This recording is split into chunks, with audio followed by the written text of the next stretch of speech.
നിന്നായി നമുക്ക് 389 വരെ കോൺസ്റ്റിറ്റ്യൂന്റ് അസംബ്ലി ഉണ്ടായി. അതിന്റെ ആദ്യത്തെ അധ്യക്ഷൻ സച്ചിദാനന്ദ സിൻഹയാണ്. അതിന്റെ സ്ഥിര അധ്യക്ഷനാണ് ഡോക്ടർ രാജേന്ദ്ര പ്രസാദ്. അതുകൊണ്ടാണ് അദ്ദേഹത്തിന് ഇന്ത്യയുടെ ആദ്യ പ്രസിഡന്റ് ആകാൻ കഴിഞ്ഞത്.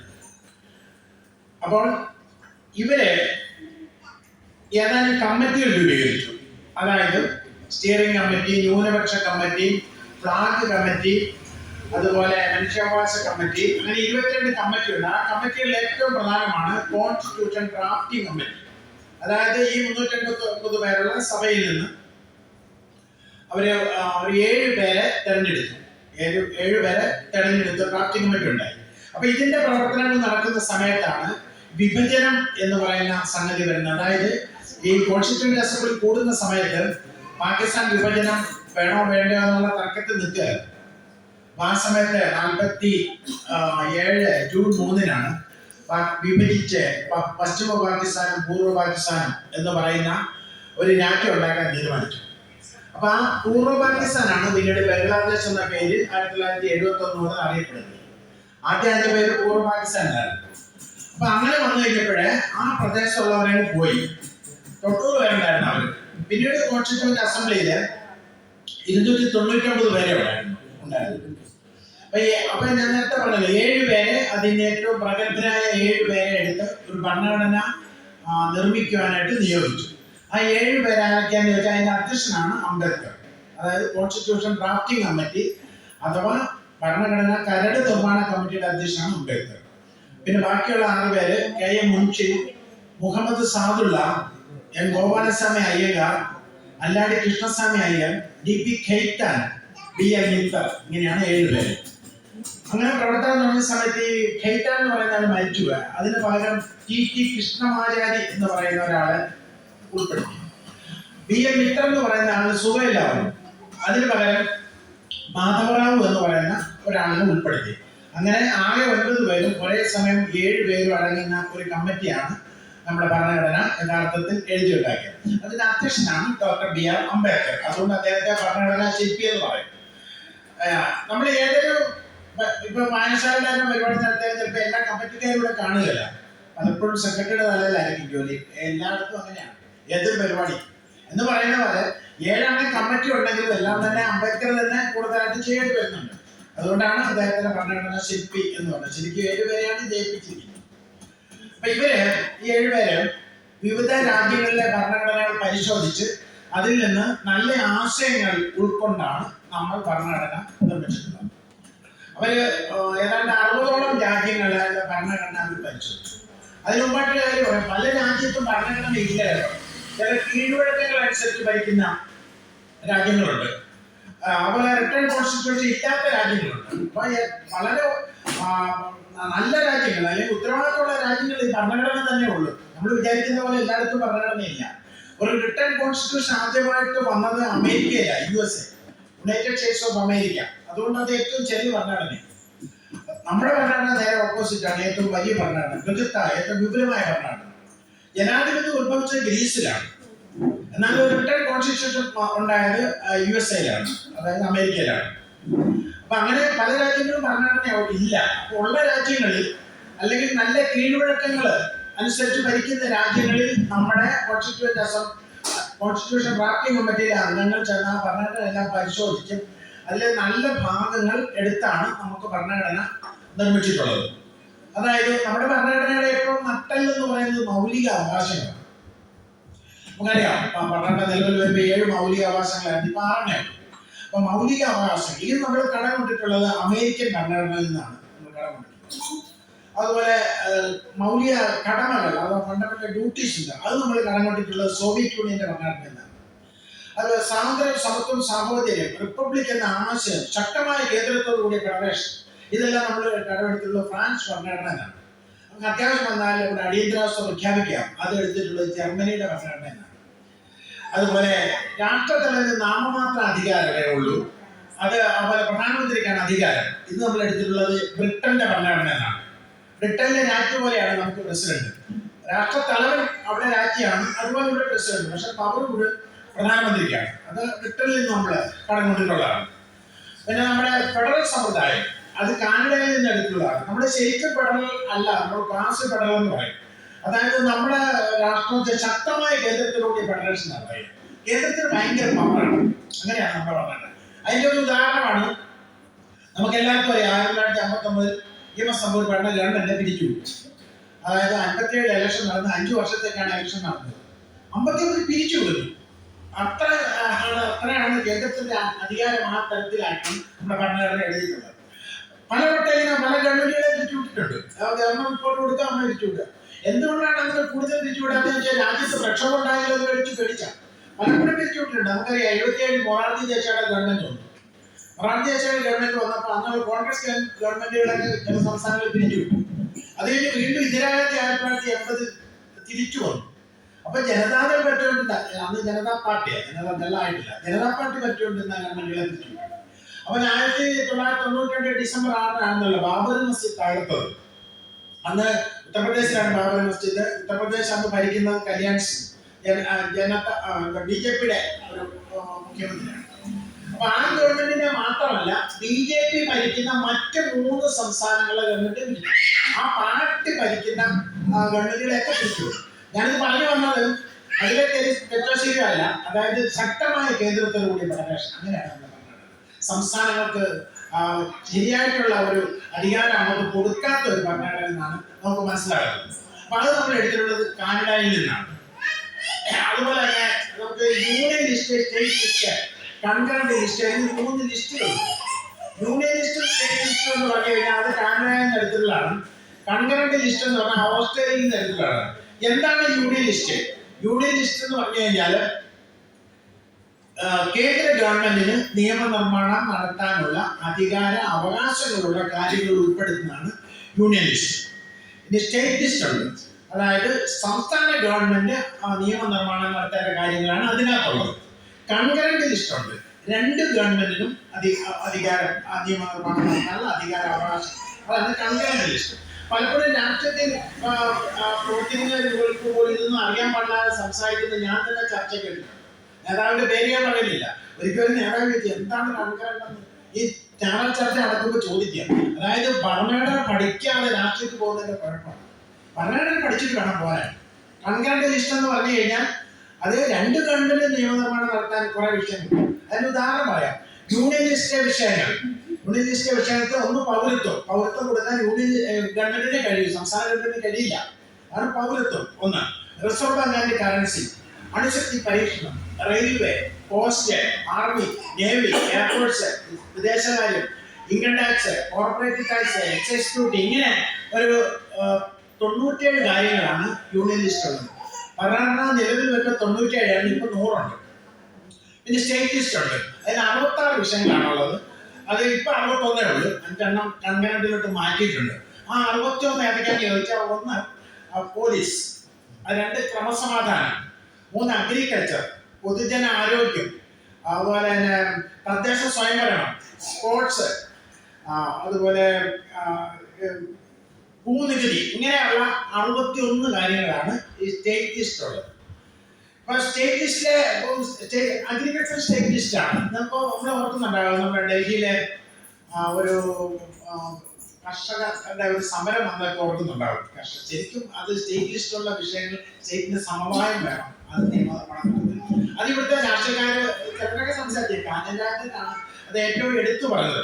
അതായത് സ്റ്റേറ്റ് ലിസ്റ്റുള്ള വിഷയങ്ങൾ കേന്ദ്ര ഗവൺമെന്റ് അങ്ങനെ സമവായം ഇല്ലാതെ സ്റ്റേറ്റുകളോട് ആലോചിക്കുക ചെയ്യാൻ പാടില്ല. അങ്ങനെയാണ്. അപ്പൊ അങ്ങനെയാണ് സ്റ്റേറ്റ് ലിസ്റ്റ് 61 വിഷയം. ഇനി കൺകറന്റ് ലിസ്റ്റ് ഉണ്ട്. അത് 2 ഗവൺമെന്റ് നിയമനിർമ്മാണം നടത്തും. കൺകറന്റ് ലിസ്റ്റുകളുടെ പ്രധാനപ്പെട്ട ഒന്ന് നമ്മുടെ വിദ്യാഭ്യാസം, തൊഴിൽ, വനം, വന്യജീവി സംരക്ഷണം, കുടുംബാസൂത്രണം, ജനസംഖ്യാ വർധന നിരക്ക് സംബന്ധിച്ച വിഷയങ്ങൾ, അതുപോലെ ട്രേഡ് യൂണിയൻ, പത്രങ്ങൾ, ഭക്ഷ്യസാധനങ്ങളിൽ ആരെങ്കിലും മായം ചേർക്കാണ് 2 ഗവൺമെന്റിനും അത് നിയമനിർമ്മാണം നടത്തുന്നത്. അപ്പോൾ ഏതെങ്കിലും ഒരു സ്ഥാനത്ത് വില കൂടിക്കഴിഞ്ഞാൽ 2 ഗവൺമെന്റിനും വില നിയന്ത്രിക്കാം. അപ്പൊ ഇങ്ങനെ 3 ലിസ്റ്റുകളുണ്ട്. Union list, state list, concurrent list. അതായത് ഗവൺമെന്റ് ഉത്തരവാദിത്തോടുകൂടി ചെയ്യണം. അവിടെ കരുതി കിടക്കാൻ പാടില്ല. പൗരത്വം കൊടുക്കുക, നമ്മുടെ പൗരത്വം കൊടുക്കുന്നത് സ്റ്റേറ്റ് പറയാൻ പാടില്ല. അത് യൂണിയൻ ലിസ്റ്റിലുള്ള വിഷയം. അവിടെ ചിലപ്പോഴൊക്കെ അത് ആളുകളെ പൊട്ടന്മാരാകത്തക്ക രീതിയിൽ ചില ഗവൺമെന്റുകളൊക്കെ അങ്ങനെ പറയാറുണ്ട്. പറയാൻ പാടില്ല, അത് നടക്കില്ല. അത് പൗരത്വം എന്ന് പറഞ്ഞാൽ സെൻട്രൽ ഗവൺമെന്റ് ഇതാണ്, ഒന്നും ചെയ്യാൻ പറ്റില്ല. അതുപോലെ എന്നാൽ സെൻട്രൽ ഗവൺമെന്റ് സ്റ്റേറ്റ് വിഷയങ്ങൾ കൈകടത്തുകയും ചെയ്യാം, പക്ഷെ സമവായപ്പെടാത്തേ ഉള്ളൂ. രണ്ടുപേർക്ക് നിയമനിർമ്മാണം ഇങ്ങനെയാണ് മൂന്നായിട്ട് തിരിച്ചിട്ടുണ്ട്. അതാണ് ഞാൻ പറഞ്ഞത്. കാനഡയിൽ നിന്നാണ് യൂണിയൻ ലിസ്റ്റ് സ്റ്റേറ്റ് ലിസ്റ്റ് എടുത്തത്, കാനഡയിൽ നിന്ന് കൺകറന്റ് ലിസ്റ്റ് ഓസ്ട്രേലിയ. പിന്നെ നമ്മുടെ ഭരണഘടനയുടെ ഇത് CAG controller and auditor general speaker, ഇത്തരം കാര്യങ്ങളൊക്കെ ബ്രിട്ടനിൽ നിന്ന് തന്നെയാണ് എടുത്തിട്ടുള്ളത്. പിന്നെ നമ്മുടെ ഭരണഘടനയുടെ 36 മുതൽ 51 വരെ നിർദ്ദേശ തത്വങ്ങൾ അഥവാ ഡയറക്റ്റീവ് പ്രിൻസിപ്പിൾ എന്നൊരു സംഭവമുണ്ട്. അതെന്താണെന്ന് ചോദിച്ചാൽ ഒരു ക്ഷേമരാഷ്ട്രമാക്കുന്നതിന് വേണ്ടി കുറെ കാര്യങ്ങൾ ചെയ്യാനായിട്ട് ഭരണഘടന രാഷ്ട്രത്തോട് പറയുന്നുണ്ട്. അതാണ് നിർദ്ദേശ തത്വങ്ങൾ അഥവാ ഡയറക്റ്റീവ് പ്രിൻസിപ്പിൾസ്. 36 മുതൽ 51 വരെയാണ് അത്. അതിലെ ചില കാര്യങ്ങൾ ചെയ്തിട്ടുണ്ട്, ചില കാര്യങ്ങൾ ചെയ്യാൻ കിടപ്പുണ്ട്. അത് കൈയോടെ ചെയ്യാൻ പറ്റുന്നതല്ല. അതുകൊണ്ട് സൗകര്യം പോലെ ചെയ്തോളാണ് ഭരണഘടന തന്നെ നമ്മുടെ രാഷ്ട്രത്തോട് പറഞ്ഞിരിക്കുന്നത്. അതായത് 39 എന്ന് പറഞ്ഞു കഴിഞ്ഞാൽ പുരുഷൻ തുല്യ സ്ത്രീക്ക് വേതനം കൊടുക്കണമെന്നാണ്. നമുക്കറിയാം, ഇന്നും ഒരു പ്രൈവറ്റ് സ്ഥാപനത്തിൽ പുരുഷൻ തുല്യ വേതനം കൊടുക്കുന്നില്ലല്ലോ. പക്ഷെ ഗവൺമെന്റ് മേഖലയിൽ പാടില്ല, പുരുഷൻ തുല്യ സ്ത്രീക്ക് വേതനം. അതാണ് 39. 40 എന്ന് പറഞ്ഞു കഴിഞ്ഞാൽ അധികാരം വികേന്ദ്രീകരിക്കണം. പഞ്ചായത്ത് തലത്തിലെ പ്രവർത്തനം വെച്ചാൽ അതിന് നമ്മൾ ചെയ്യുന്നുണ്ട്. അതിലെ പഞ്ചായത്തൊക്കെ അതിന്റെ 44 ചെയ്തിട്ടില്ല. അതാണ് ഏകീകൃത സിവിൽ കോഡ്.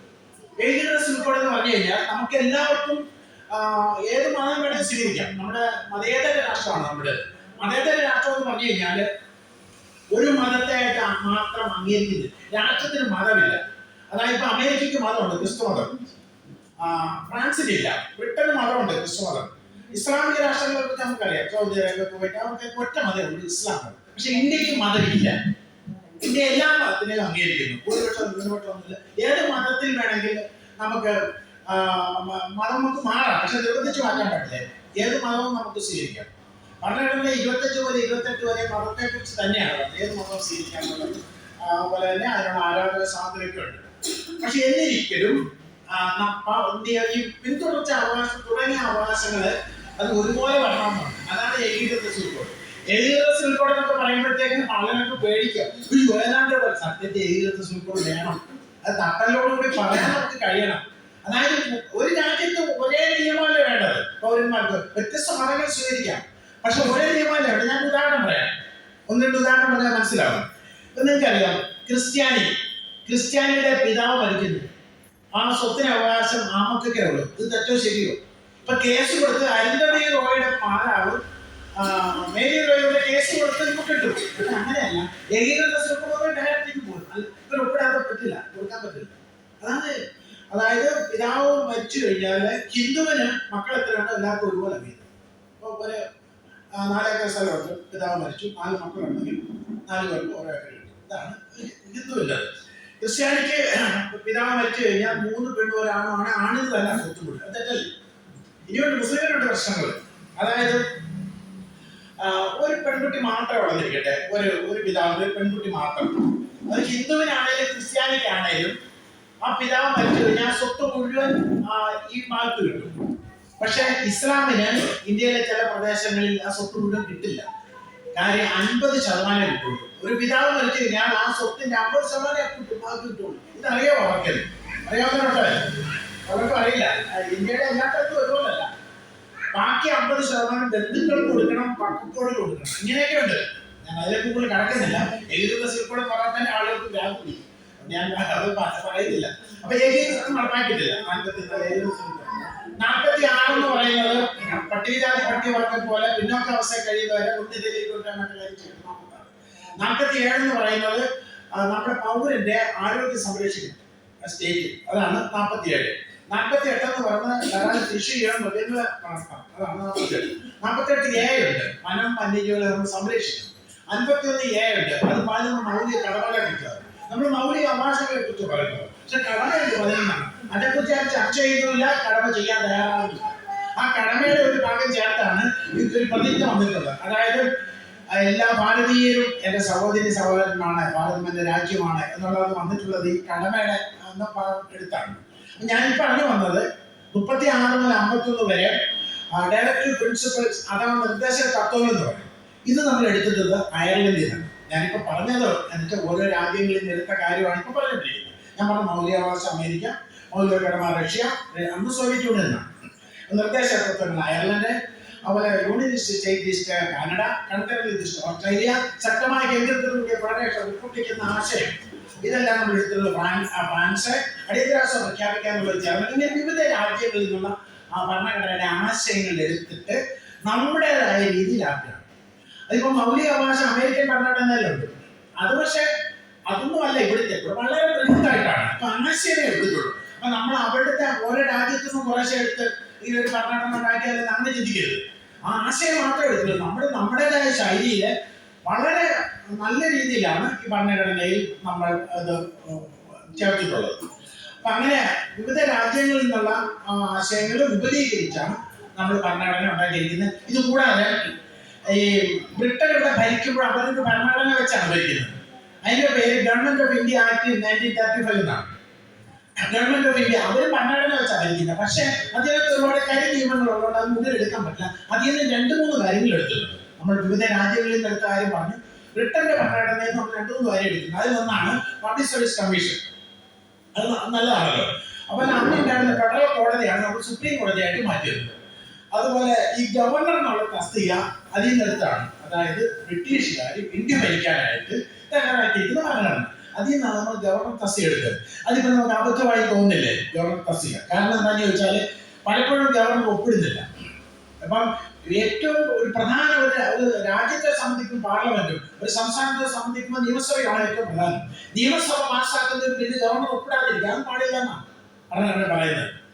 ഗവർണർ ഒപ്പിട്ട് കൊടുക്കുന്നില്ല. അപ്പൊ ആ ബ്രിട്ടൻ ഇവിടെ ഭരിക്കാൻ തയ്യാറാക്കി വെച്ച ഭരണഘടന എടുത്തൊരു വിഷയം തലവേദനയായി വന്നിരിക്കുകയാണ്. അപ്പൊ അങ്ങനെ ഉണ്ടെങ്കിൽ അപ്പൊ ബ്രിട്ടീഷുകാർ ഭരിക്കുമ്പോൾ ഗവർണർ തസ്തിക വേണം. അതിന്റെ കാര്യം എന്താണെന്ന് ചോദിച്ചാല് ഈ വൈസ്രോയാണ് നമ്മൾ ഭരിക്കുന്നത്. വൈസ്രോ ഡൽഹിയിൽ ഇരിക്കുക. ഇവിടെ മുന്നോട്ടൊരു ഗവർണർ, മദ്രാസിലേക്ക് ഒരു ഗവർണർ, അതുപോലെ ബോംബെക്ക് ഒരു ഗവർണർ, കൽക്കട്ടയ്ക്ക് ഒരു ഗവർണർ, ഇങ്ങനെ ഗവർണർമാരുണ്ട്. അപ്പൊ അന്നത് വേണം. ഇന്നിവിടെ എല്ലാം ജനാധിപത്യ ഗവൺമെന്റ് ഉള്ളപ്പോൾ ഗവർണറിന്റെ ആവശ്യമില്ലല്ലോ. നമ്മുടെ ഈ കൊച്ചിയിലേക്കും തിരുവനന്തപുരത്തേക്കും വിടുന്നത് റെസിഡന്റ് എന്നാ പറയാം, ഗവർണർ എന്ന പേരില്ല. അതായത് രാജാവ് ഭരിക്കുന്നിടത്ത് റെസിഡന്റ് എന്നുള്ള പേരിലാണ് ആളെ അയക്കുന്നത്. രാജാവില്ലാതെ നേരിട്ട് ഭരിക്കുന്നിടത്ത് ഗവർണർ എന്ന് പറയും. അപ്പം ഫലത്തിൽ റെസിഡന്റ് എന്ന് പറഞ്ഞാൽ ഏത് ഗവർണറെ പോലെ തന്നെ ആയിരുന്നു.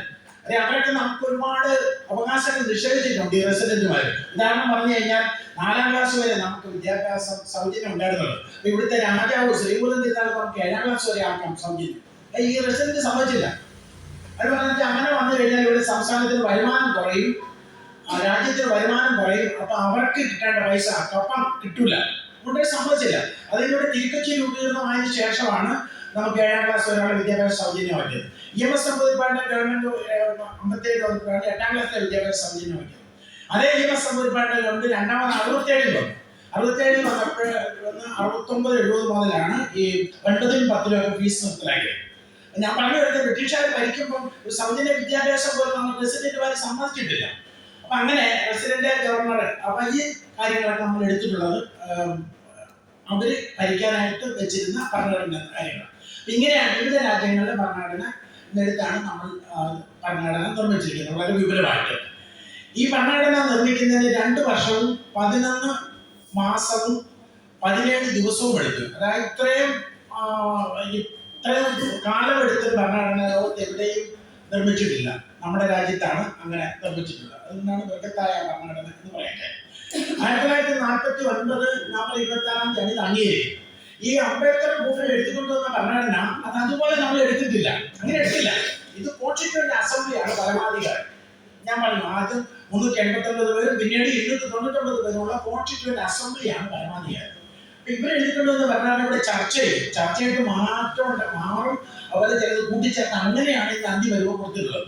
ഇത് എഴുതുന്ന സമയത്ത് അംബേദ്കറൊക്കെ പലപ്പോഴും കോൺസ്റ്റിറ്റ്യൂവന്റ് അസംബ്ലിയിലുള്ളവരുമായിട്ട് തർക്കം വന്നിട്ടുണ്ട്, നെഹ്റുവായിട്ട് പോലും തർക്കം വന്നിട്ടുണ്ടെന്ന് പറയപ്പെടുന്നു.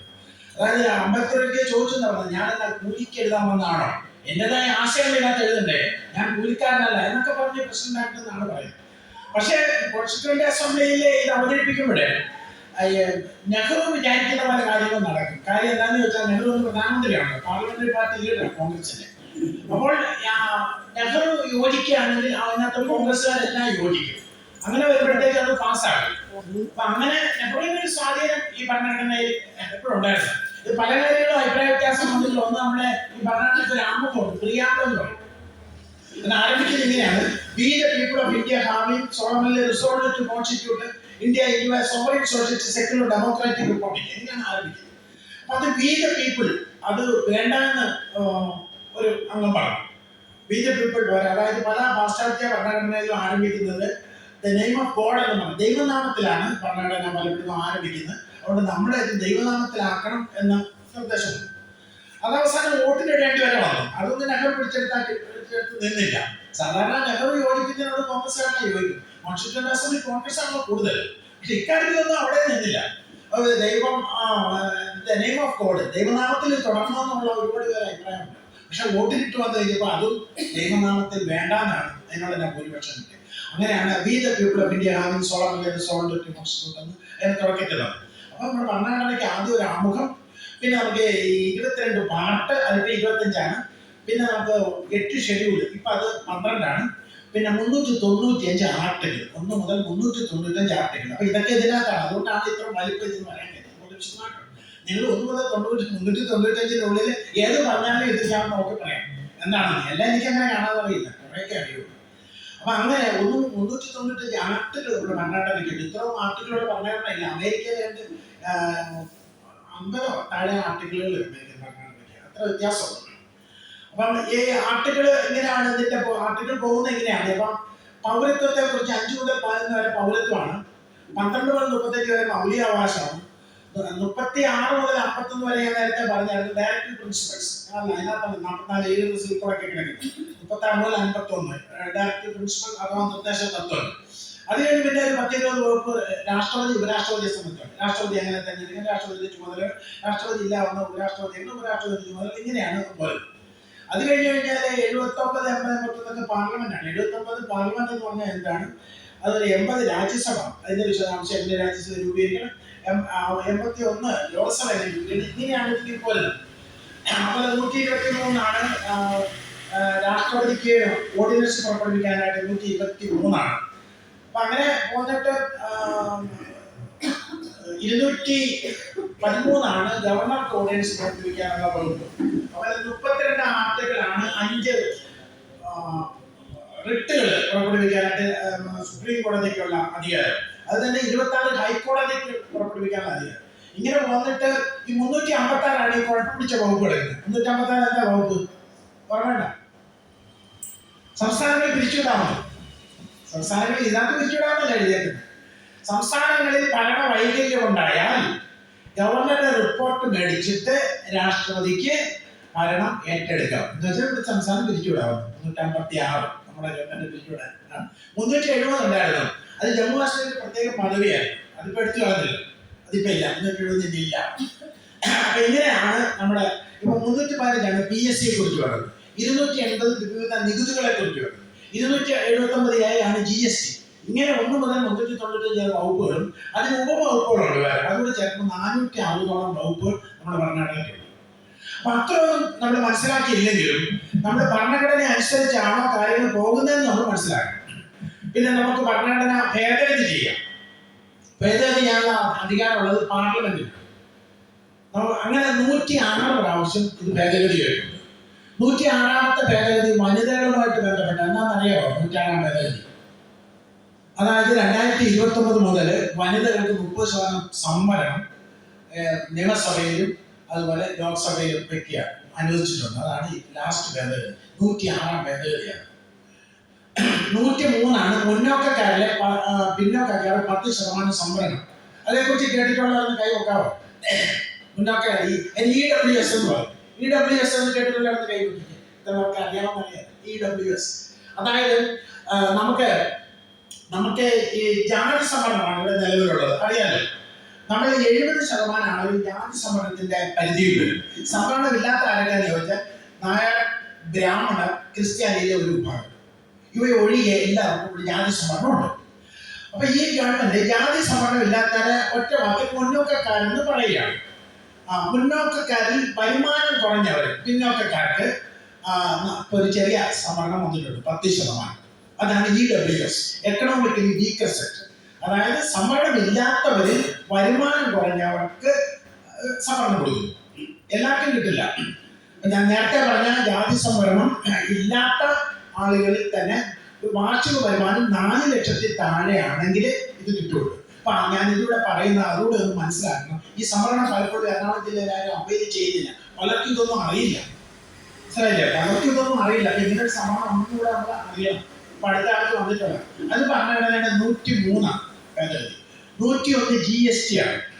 91 ഭേദഗതി പ്രകാരമാണ് ഇപ്പൊ നമുക്ക് കേരളത്തിൽ എത്ര പേര് മന്ത്രിയാകാം എന്ന് അറിയാമോ? കേരളത്തിൽ ഒരു മന്ത്രിസഭ പരമാവധി എത്ര പേര് വരെ വരാം അറിയാവോ? ആർക്കെല്ലാം നിയമമുണ്ട് അറിയാവോ? 21. എന്താണ് അതിന്റെ കണക്ക്? അതിന്റെ കണക്കല്ല 21 വരെ ആകാവും. എന്താണ് അതിന്റെ കണക്ക് അറിയാമോ? അതായത് നിയമസഭാംഗങ്ങളുടെ 15% ആകാവും. 150 15%ആണ് 21.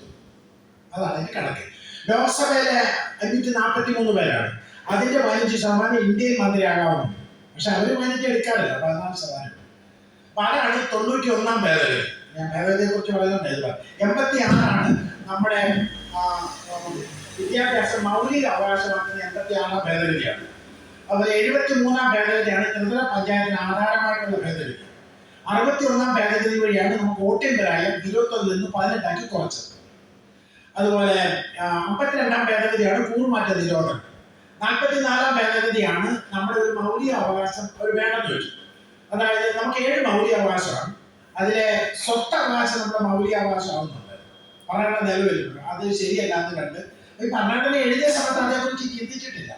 അതുകൊണ്ടാണ് അത് മൗലികാവകാശമായിട്ട് വെച്ചത്. പിന്നെ മൗലികാവകാശത്തിൽ നിന്ന് മാറ്റി. അതാണ് 44 ഭേദഗതി.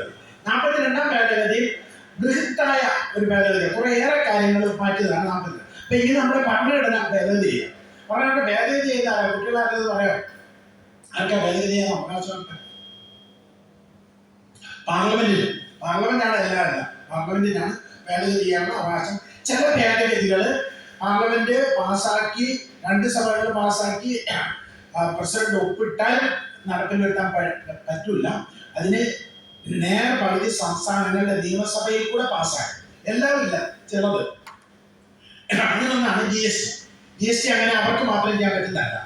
സംസ്ഥാന നിയമസഭ പാസ്സാക്കി പകുതി. ഇപ്പൊ 28 സംസ്ഥാനങ്ങളാണ്. 14+1 15 അടുത്ത് പാസ്സാക്കി. അതാണ് GST. അങ്ങനെയുണ്ട് ഭേദഗതി. പലതരത്തിലാണ് ഭരണഘടനാ ഭേദഗതി. ഇതെല്ലാം പാർലമെന്റാണ് ഇതിന് ചേർന്നത്. പിന്നെ നമ്മുടെ ഭരണഘടനയിൽ ഇല്ലാത്തതായിരിക്കും. ഇപ്പോഴത്തെ ഡെപ്യൂട്ടി സ്പീക്കറാണ് ലോക്സഭ, അറിയാം? ഇല്ലാത്ത കാര്യങ്ങളല്ല, ഭരണഘടന തെറ്റിച്ചിരിക്കുന്ന. ഭരണഘടന ഡെപ്യൂട്ടി സ്പീക്കറെ എടുത്തിട്ടില്ല, തെരഞ്ഞെടുത്തിട്ടില്ല. തെരഞ്ഞെടുക്കാതിരിക്കുന്നത് അത് ഭരണഘടനയ്ക്ക് വിരുദ്ധമാണ്. അത് ഡെപ്യൂട്ടി സ്പീക്കറെ തെരഞ്ഞെടുത്തോളണം. പിന്നെ നമ്മുടെ പൗരത്വത്തെ സംബന്ധിച്ചൊരു തർക്കമുണ്ട്. അതായത് നമ്മുടെ മതേതര രാഷ്ട്രമാണ്. ഈ പൗരത്വം കൊടുക്കുന്നതിന് മതം നോക്കി പറയുന്നില്ല. മതം അനുസരിച്ച് പൗരത്വം കൊടുക്കാൻ പാടില്ല. മതത്തിന്റെ പേര് വിഭജിച്ചു എന്നുള്ള ശരിയായിരിക്കാം. പക്ഷേ അവിടുന്ന് അഭയാർത്ഥികളായി വന്ന് ഇന്ത്യയിൽ കുടിയേറി പാർത്തിട്ടുള്ളവരില് നിങ്ങൾ ഓർക്കുന്നുണ്ടാകും, ഇസ്ലാം ഒഴിച്ച് 2014 ഡിസംബർ 31 മുമ്പ് ഇവിടെ ഇന്ത്യയിൽ വന്നവർ ഇസ്ലാം ഒഴിച്ച് ബാക്കി എല്ലാവർക്കും പൗരത്വം കൊടുക്കാൻ ഇസ്ലാമിന് കൊടുക്കുന്നില്ല എന്നുള്ളത്. അതിനെ അവർ പറഞ്ഞ ന്യായം എന്നാന്ന് ചോദിച്ചാൽ, ഇത് മതരാഷ്ട്രമായി മാറിക്കഴിഞ്ഞപ്പോൾ അവിടെ പെട്ടുപോയ ഇസ്ലാം ഇതേവർക്ക് ഇങ്ങോട്ട് പോരാൻ മാർഗമില്ലല്ലോ. ഇതെന്നെ കൊച്ചു കാര്യമാണ്. ഉടനെ വിഭജിച്ച ഉടനെ അവിടെ ഇങ്ങോട്ടും പോയ എളുപ്പമല്ല. അവരവിടെ തന്നെ നിന്നു. അപ്പൊ അവിടെ മതപീഡനം അനുഭവിക്കുന്നതുകൊണ്ട് പിന്നീട് അവർ അവിടുന്ന് വിട്ടുപോയി ഇന്ത്യയിൽ കുടിയേറി. അതുകൊണ്ട് ഇസ്ലാമിക രാഷ്ട്രത്തിൽ നിന്ന് ഇങ്ങോട്ട് വരേണ്ട കാര്യം ഇസ്ലാമിനില്ലല്ലോ. അതുകൊണ്ടാണ് അവർക്ക് പൗരത്വം കൊടുക്കാത്തതെന്നാണ് ഗവൺമെന്റ് പറയുന്നത്. പക്ഷേ നമ്മൾ പറയുന്നത് അതൊരു ഘടകമല്ല. നമുക്ക് പൗരത്വം കൊടുക്കുന്നതിന് മതം ബാധകമാണ്. നമുക്ക് 5 തരത്തിൽ പൗരത്വം നേടാം, 3 തരത്തിൽ പൗരത്വം നഷ്ടപ്പെടാം. അപ്പൊ അങ്ങനെ മതം അടിസ്ഥാനപ്പെടുത്തി പൗരത്വം കൊടുക്കാൻ പാടില്ല എന്നാ. അതിനെ സംബന്ധിച്ചാണ് വലിയ തർക്കങ്ങളും കാര്യങ്ങളും ഒക്കെ ഉണ്ടായിട്ടുള്ളത്. മതം അത് നോക്കരുത്. മതത്തിന്റെ പേര് വിഭജിച്ച് വേറെ കാര്യം. ഇനിയിപ്പോ പൗരത്വം കൊടുക്കാനായിട്ട് മതം നോക്കരുത്. ഒന്നുകിൽ ഇവിടെ വന്ന എല്ലാവർക്കും കൊടുക്കുക, അല്ലെങ്കിൽ ആർക്കും കൊടുക്കാനായിട്ട്. അപ്പൊ അങ്ങനെയൊക്കെ ചില പ്രശ്നങ്ങൾ ഈ നമ്മുടെ തർക്കങ്ങളിലേക്കൊക്കെ വന്നിട്ടുണ്ട്. പിന്നെ ഭരണഘടനയിൽ ഇല്ലാത്ത ചില കാര്യങ്ങൾ, ഡെപ്യൂട്ടി പ്രൈം മിനിസ്റ്റർ അല്ലെങ്കിൽ ഉപമുഖ്യമന്ത്രി ഇതൊന്നും ഭരണഘടനയിൽ എഴുതി വെച്ചിട്ടില്ല. വൈസ് പ്രസിഡന്റ് ഉണ്ട്, പക്ഷെ ഉപപ്രധാനമന്ത്രി ഇല്ല. ഭരണഘടന അങ്ങനെ വാക്കേ ഇല്ല.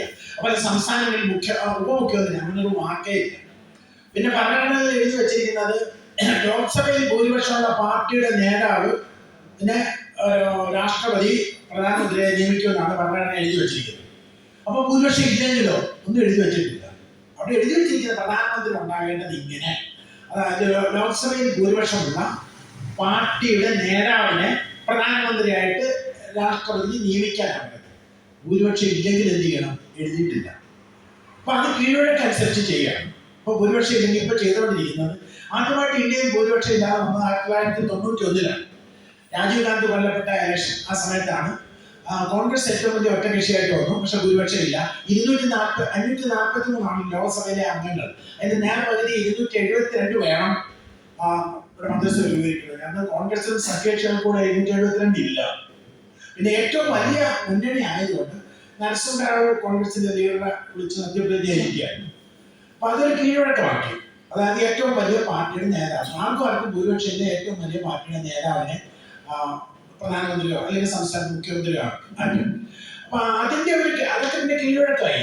അപ്പൊ അതിന്റെ ഒരു കീഴ്വഴക്കം അനുസരിച്ചാണ് 96 ഭൂരിപക്ഷം ഇല്ലാതെ. അന്ന് ഏറ്റവും വലിയ പാർട്ടി BJP ആയിരുന്നു. നമുക്ക് പലർക്കും രാഷ്ട്രീയം അറിയാവുന്നവർക്ക് അറിയാം. അന്ന് BJPയുടെ നേതാവ് വാജ്പേയി ആയിരുന്നു. വാജ്പേയിയെ വിളിച്ച് മധ്യപ്രദേശ് ജയിച്ചു. പക്ഷെ ലോക്സഭയിൽ അദ്ദേഹത്തിന് പിന്തുണ കാണിക്കാൻ പറ്റിയില്ല. അദ്ദേഹം രാജിവെച്ചു. 13 ദിവസം കഴിഞ്ഞപ്പോൾ രാജിവെച്ചായിട്ട് നമുക്കറിയാം. അപ്പൊ അങ്ങനെയുള്ള ചില കാര്യങ്ങൾ കീഴ്വഴക്കങ്ങളാണ്. അതുപോലെ ചില കാര്യങ്ങൾക്ക് യുക്തിയില്ല നമ്മുടെ നോട്ടത്തിൽ. ഉദാഹരണം പറഞ്ഞു കഴിഞ്ഞാൽ ഇന്ത്യൻ പ്രധാനമന്ത്രിയാകാൻ ശരിക്കും 25 വയസ്സ് മതി. ഈ PSC പരീക്ഷ എഴുതുന്ന കുട്ടികളെയൊക്കെ തെറ്റിച്ചു കളയും. ഇവിടുത്തെ ഒരു ഗവർണറാണ് 35 വേണം, വൈസ് പ്രസിഡന്റ് ആണ് 35 വേണം, പ്രസിഡന്റ് ആണ് 35 വേണം. അതുപോലെ രാജ്യസഭ അംഗമാകാൻ പോലും 30 വയസ്സ്, പക്ഷെ പ്രധാനമന്ത്രിയാകാൻ 25 വയസ്സ്. അങ്ങനെ പറഞ്ഞു വെച്ചിരിക്കും. ഒരു യുക്തി കാര്യങ്ങൾ, ഇങ്ങനെ കുറെ കാര്യങ്ങൾ യുക്തി കാര്യങ്ങൾ. അതുപോലെ തന്നെ ഒരു പദവി പട്ടികയുണ്ട്. പദവി പട്ടിക 1 രാഷ്ട്രപതിയാണ്, 2 ഉപരാഷ്ട്രപതി, 3 പ്രധാനമന്ത്രി, 4 എവിടെ വെച്ചാണ് യോഗം ചേരുന്ന അവിടുത്തെ ഗവർണറാണ്, 4 5 3 പ്രസിഡന്റുമാരാണ്, 6 ലോക്സഭാ സ്പീക്കറും സുപ്രീം കോടതി ചീഫ് ജസ്റ്റിസ്, 7 നമ്മുടെ മുഖ്യമന്ത്രി. അതായത് എവിടെ വെച്ചാണ് യോഗം ചേരുന്നത് അവിടെ മുഖ്യമന്ത്രി 7, ഗവർണർ 4. ഗവർണർക്ക് എത്ര സ്ഥാനമാണ് ഇവിടുത്തെ? ഇപ്പൊ 8 ഹൈക്കോടതി ചീഫ് ജസ്റ്റിസ്, സുപ്രീം കോടതി ജഡ്ജിമാർ. ഇതിനകത്തൊരു കൗതുകമുള്ള എന്താണെന്ന് ചോദിച്ചാൽ 8 ഹൈക്കോടതി ചീഫ് ജസ്റ്റിസും സുപ്രീം കോടതി ജഡ്ജിമാരെയും രാഷ്ട്രപതി നിയമിച്ചു കഴിഞ്ഞാൽ അവരെ മാറ്റാൻ പറ്റില്ല. അതേസമയം പദവി പട്ടിക 4 നിൽക്കുന്ന ഗവർണറെ നിയമിക്കുന്ന രാഷ്ട്രപതിക്ക് തന്നെ തിരിച്ചു വിടും. അപ്പൊ അങ്ങനെയാണ് ഓരോ കാര്യങ്ങൾ. അതേസമയം വളരെ അപ്പുറമുള്ള 8 നിൽക്കുന്നവരെ അങ്ങനെ പോസ്റ്റ് ചെയ്തു തിരിച്ചു വിളിക്കാൻ പറ്റില്ല. പിന്നെ അവരെ മാറ്റണമെങ്കിൽ ഇംപീച്ച്മെന്റ് എന്ന് പറയുന്ന ഒരു സംഭവമാണ്. ഇംപീച്ച്മെന്റ് എന്ന് വെച്ചാൽ പാർലമെന്റ് നടപടി. ഇംപീച്ച്മെന്റ് എടുത്തിട്ടുള്ളത് അമേരിക്കൻ ഭരണഘടനയിൽ നിന്നാണ്. അപ്പൊ ഇവിടെ പദവി പട്ടിക 4 ഗവർണറെ രാഷ്ട്രപതിക്ക് പോസ്റ്റ് ചെയ്യാൻ രാഷ്ട്രപതി തിരിച്ചു വിളിക്കാം. അപ്പൊ ഇങ്ങനെയൊക്കെ ഒരുപാട്. അപ്പൊ ശരിക്കും കുട്ടികൾ പോലും ഈ ഭരണഘടന ടെസ്റ്റ് ചെയ്യാൻ വേണ്ടി പഠിക്കും, വിപുലമായിട്ട് പഠിക്കണം. അത് യുക്തിയില്ലായ്മ ഒരുപാടുണ്ട് ഇതിനകത്ത്. അപ്പൊ ഏറെക്കുറെയൊക്കെ ഭരണഘടനയെ കുറിച്ച് മനസ്സിലായി കാണുമെന്ന് വിചാരിക്കുന്നു. ഇത് നിങ്ങൾക്ക് എന്തെങ്കിലും സംശയം ഉണ്ടെങ്കിൽ പറയാം. അല്ലാതെ നമ്മൾ ഒരുപാട് നേരം ഞാൻ പറഞ്ഞു പോകുന്നതിനകത്ത് അർത്ഥമില്ല.